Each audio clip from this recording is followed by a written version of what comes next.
આટલા બધા ગ્રંથોનું લેખન ન કર્યું હોત. એટલે પુષ્ટિમાર્ગમાં ડગલે ને પગલે જ્ઞાનની સાથે સંબંધ છે. કંઈ પણ કરવાનું હશે એની પરિપાટીનું આપણને નોલેજ હોવું જરૂરી છે. આ એક બેઝિક વાત છે. અને બીજી વાત વૈરાગ્ય. તો પુષ્ટિમાર્ગમાં કંઈ છોડવાનું ખરું કે નહીં? પ્રત્યક્ષ રૂપે છોડવાનું ભલે કંઈ ન હોય, પણ અપ્રત્યક્ષ રૂપે જીવનમાં ઘણું બધું આપણે છોડવું પડે, ત્યારે આપણે પુષ્ટિ માર્ગના ભક્તિ માર્ગ ઉપર ચાલી શકીએ. અને એટલા જ માટે કહેવામાં આવ્યું કે ભક્તિનો માર્ગ છે શુરાનો, નહીં કાયરનું કામ. ડગલે ને પગલે એમાં છોડવું પડે. છોડીએ નહીં તો ચાલે નહીં. દરેક બાબતમાં એક જ શબ્દ આવશે, એનું નામ છે તત્સુખ. શ્રી ઠાકોરજીના સુખનો વિચાર એ સર્વપ્રથમ, ત્યાર પછી આપણી જીવનચર્યા. આ જ્ઞાન ને વૈરાગ્યનો સંબંધ આપણી સેવામાં પણ છે, પુષ્ટિ માર્ગમાં પણ છે. પૂછ્યું નારદજીએ કે બેન, આ કઈ રીતે વિપરીતતા થઈ? આપ યુવતી સ્વરૂપે અને આપના બાળકો બંને વૃદ્ધ સ્વરૂપે છે. એટલે ભક્તિદેવીએ પોતાનો પરિચય આપતા કહ્યું કે મારી ઉત્પત્તિ ઉત્પન્ના દ્રવિડે સાહમ વૃદ્ધિમ કર્ણાટકે હતા. દક્ષિણ ભારતમાં મારી ઉત્પત્તિ થઈ. ભક્તિનું ઘર એ ભારત વર્ષનો દક્ષિણ ભાગ એટલે દક્ષિણ ભારત છે. આજે પણ આપણે સાઉથ ઇન્ડિયામાં જઈએ તો ત્યાંના લોકોએ પોતાનો પહેરવેશ એને જાળવી રાખ્યો છે.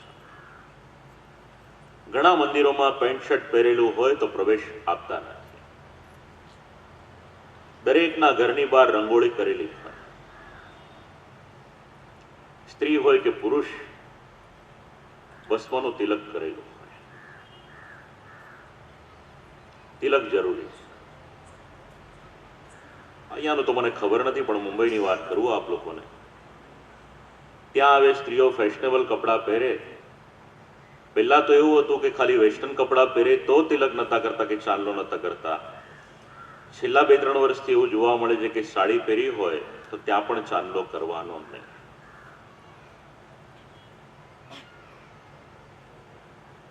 શાસ્ત્રનો મત.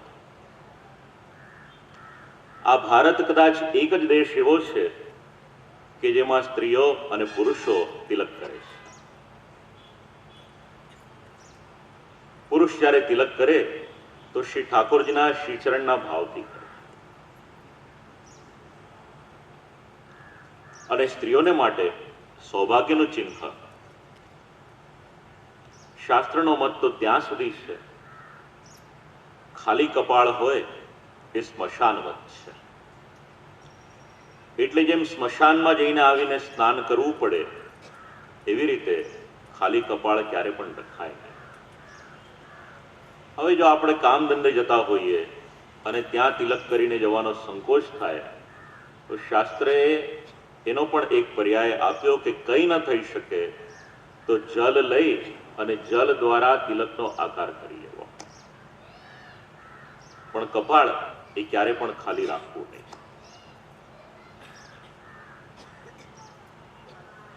ભક્તિ દેવીએ પોતાનો પરિચય આપ્યો. દક્ષિણ ભારતમાં ઉત્પત્તિ થઈ. આમ કરતા કરતા ભારત વર્ષના 4 દેશ, 4 પ્રદેશ એનો ઉલ્લેખ કર્યો. એમ કરતા કરતા ભક્તિ દેવી વૃંદાવનમાં પધાર્યા. અને વૃંદાવનમાં પધાર્યા ત્યારે જ્ઞાન અને વૈરાગ્ય એ બંને વૃદ્ધ થયા અને ભક્તિ દેવીને પોતાનું મૂળ સ્વરૂપ એની પ્રાપ્તિ થઈ. દેવર્ષિ નારદજીએ કહ્યું કે બેન, ચિંતા ન કરીશ, કંઈક ને કંઈક ઉપાય કરી આપણે. એટલે કલિયુગના લક્ષણો એને બતાવ્યા. નહીં વૈષ્ણવતા પુત્ર સંપ્રદાય પુરસ્સરા એવં પ્રલયતામ પ્રાપ્તો વસ્તુ સાર સ્થલે સ્થલે. કલિયુગના પ્રભાવને કારણે દરેકે પોતાનું જે મૂળ હતું એ મૂળને છોડી દીધું. પરંપરાગત જે વૈષ્ણવતા હતી એ વૈષ્ણવતાને પણ લોકો ભૂલી ગયા. તો પ્રશ્ન એ થાય કે વૈષ્ણવ કોને કહેવાય? શું બ્રહ્મ સંબંધ લઈએ એનાથી જ આપણે વૈષ્ણવ થઈ શકીએ? એ તો આપણે શ્રી મહાપ્રભુજીના માર્ગમાં છીએ એટલા માટે. આપણે ત્યાં 5 આચાર્યો થયા.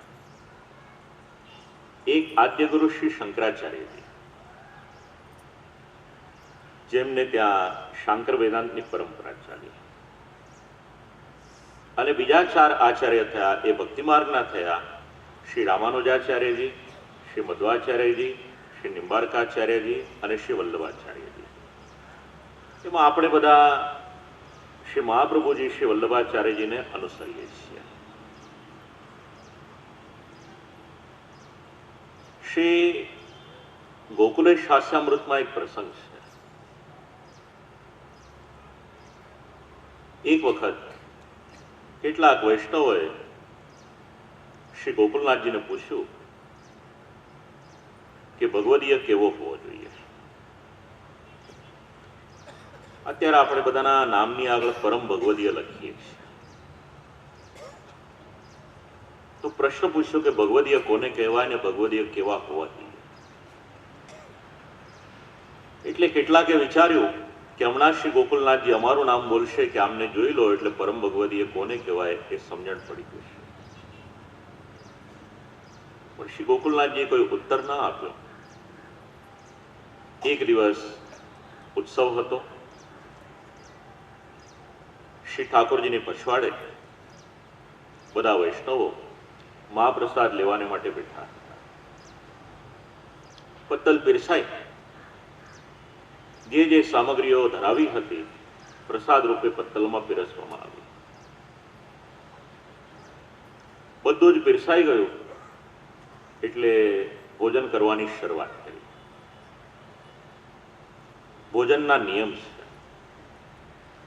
જ્યાં સુધી પાત્રમાં બધું પીરસાય નહીં ત્યાં સુધી ભોજન કરવાની શરૂઆત કરાય નહીં.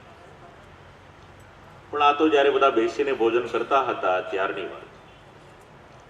હવે બુફે સિસ્ટમ આવી એટલે બધા હાથમાં થાળી લઈ અને ભોજન.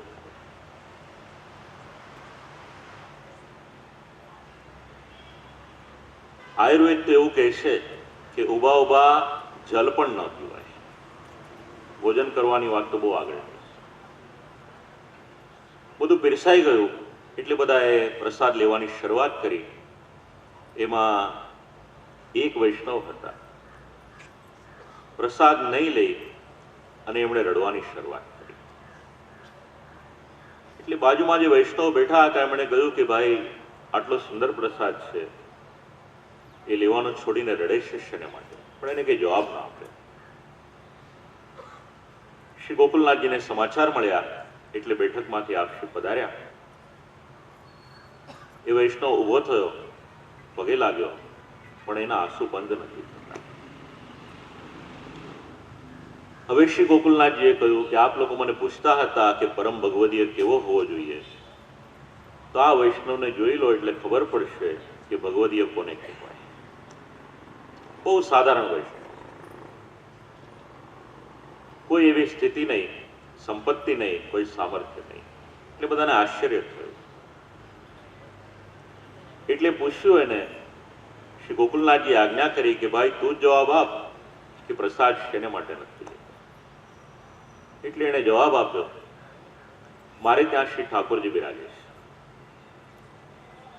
એ શ્રી ઠાકોરજીને આવી સુંદર મજાની સામગ્રી સિદ્ધ કરી અને હું અંગીકાર કરાવી શકતો નથી, તો આજે આ પ્રસાદ રૂપે આટલી બધી સામગ્રી મને મળી તો એ મારાથી લેવાય કઈ રીતે? આ વિચાર આવ્યો અને મારું મન ભરાઈ આવ્યું એટલે હું રડવા લાગ્યો. આનું નામ ભગવદીય. શ્રી ઠાકોરજીનું સુખ સર્વપ્રથમ વિચારે એનું નામ વૈષ્ણવ અને એનું નામ ભગવદીય. વિષ્ણુના જે સેવકો છે એનું નામ વૈષ્ણવ છે. નહીં વૈષ્ણવતા પુત્ર સંપ્રદાય પુરસ્સરા એવં પ્રલયતામ પ્રાપ્તો વસ્તુ સાર સ્થલે સ્થલે. ભક્તિ દેવીને પરિચય આપ્યો કે ભક્તિ તમે કોણ છો. ભક્તિ દેવીને પોતાનો પરિચય થયો. દેવર્ષિ નારદજીએ ભક્તિને પોતાનું સ્વરૂપ સમજાવ્યું. સર્વ અંગોથી ભક્તિ પરિપુષ્ટ થયા. દેવર્ષિ નારદજીએ કહ્યું કે લાવો બેન, તારા બંને બાળકોને સ્વસ્થ કરવાને માટે હું પ્રયત્ન કરું. એટલે દેવર્ષિ નારદજીએ શ્રીમદ ભગવદ્ ગીતા, ઉપનિષદ વગેરેના પાઠ કર્યા. પણ બંને બાળકો એમાં કોઈ ફેર ન થયો. દેવર્ષિ નારદજીને મનમાં મૂંઝવણ થઈ કે આનું સમાધાન ક્યાંથી કરવું. ત્યાં તો 4 સનત કુમારો દેખાયા. સનત કુમારોને પ્રણામ કરી, ઇદાનીમ ભૂરિભાગ્યેન ભવદ્ભિઃ સંગમો ભવત કુમારા બ્રવતામ શીઘ્રમ કૃપામ કૃત્વા મમોપરી. કહ્યું કે આ અસમંજસ છે. ભક્તિ, જ્ઞાન અને વૈરાગ્ય એમની આ પરિસ્થિતિ છે. એમને સ્વસ્થ કરવાને માટે શું કરવું જોઈએ. એટલે સનત કુમારોએ કહ્યું કે એક કામ કરો, શ્રીમદ ભાગવતજીની કથા શ્રવણ કરાવો. એટલે ભક્તિ, જ્ઞાન અને વૈરાગ્ય એ બધા જ સ્વસ્થ થશે. કહ્યું ક્યાં આગળ કથા શ્રવણ કરાવીશ. કે ગંગાજીનો તટ છે આનંદ નામનો, ત્યાં આગળ બધાને ભેગા કરો. જ્ઞાન યજ્ઞમ કરિષ્યામી શુક શાસ્ત્ર કથોજ્વલમ. શ્રીમદ ભાગવતને માટે નામ આપ્યું જ્ઞાન યજ્ઞ. બધાને ત્યાં આગળ એકત્ર કરવાને માટે પ્રયત્ન કર્યો. એવ મુક્ત્વા કુમારાસ્તે નારદેન સમમ તથાઃ ગંગા તટમ સમાજગ્મુઃ કથા પાનાય સત્વરાઃ. દૂર સુદૂર સુધી બધા જને નિમંત્રણ મોકલવામાં આવ્યા. નિમંત્રણ મળતા જ અનેક ઋષિમુનિઓ, અનેક પ્રકારનો સમાજ ત્યાં આગળ એકત્ર થયો. હવે ક્યારેક કથામાં એવું થાય કે કથાનું આયોજન થયું હોય અને કોઈને નિમંત્રણ ન મળે, તો નિમંત્રણ વગર કથામાં જવાય કે ના જવાય? જવાય. તો કથા બરાબર સાંભળી છે આપ લોકોએ. કેટલાક એવા હતા કે જેમને કથામાં નિમંત્રણ નહોતું મળ્યું. તો ભૃગુ નામના એક ઋષિ બ્રહ્માજીની ત્વચામાંથી આ ભૃગુ ઋષિ પ્રકટ થયા હતા.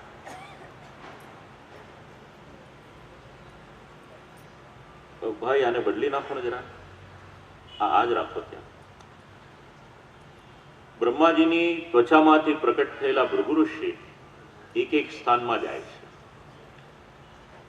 જેમને જેમને નિમંત્રણ નહોતું મળ્યું એ દરેકને નિમંત્રણ આપી અને કથા મંડપમાં આવવાને માટે દરેકને આમંત્રણ આપ્યું. વેદાંતાનિ ચ વેદાશ્ચ મંત્રાસ્તંત્રા સમૂર્તયાઃ દશ સપ્તપુરાણાની ષટ શાસ્ત્રાણી તથા યયોઃ. માણસો તો આવ્યા, સાથે સાથે વેદ, વેદાંત, ઉપનિષદ આ બધા પણ પધાર્યા. સાક્ષાત મૂર્ત સ્વરૂપે ત્યાં આગળ એ કથા મંડપમાં પુરાણો વગેરેની ઉપસ્થિતિ થઈ છે. અને કથામાં એકત્ર થયા એટલે જય જયકાર કરવાની શરૂઆત કરી. કથામાં કંઈ પણ સારું લાગે તો ભગવાનનો જય જયકાર કરવો. જય શબ્દો, નમઃ શબ્દો, શંખ શબ્દસ્તથૈવ ચ. કોઈ પણ પ્રસંગ સારો લાગે તો ભગવાનનો જય જયકાર કરવો. 3 પર્યાય આપ્યા. એક ભગવાનનો જય જયકાર. શ્રી ગોવર્ધનનાથ કી. હવે માંદી માંદી જય બોલશો તો ભગવાન પ્રસન્ન કઈ રીતે થશે? શ્રી ગિરિરાજ ધરણ કી જય. અડધે રસ્તે આવ્યા. શ્રી ગોકુલ કે ચંદ્ર કી જય.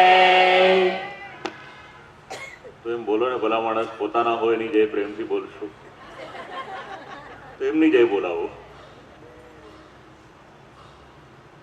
જય જયકાર એ શાસ્ત્રનો મત છે. કોઈને ઊંઘ આવી ગઈ હોય તો ઊંઘ ઉડાવવાને માટે નથી. જય શબ્દ. બીજો નમો નમઃ. કઈ સારું લાગે તો બીજો પર્યાય આપ્યો છે નમો નમઃ બોલો. અને ત્રીજો પર્યાય આપ્યો શંખનો નાદ.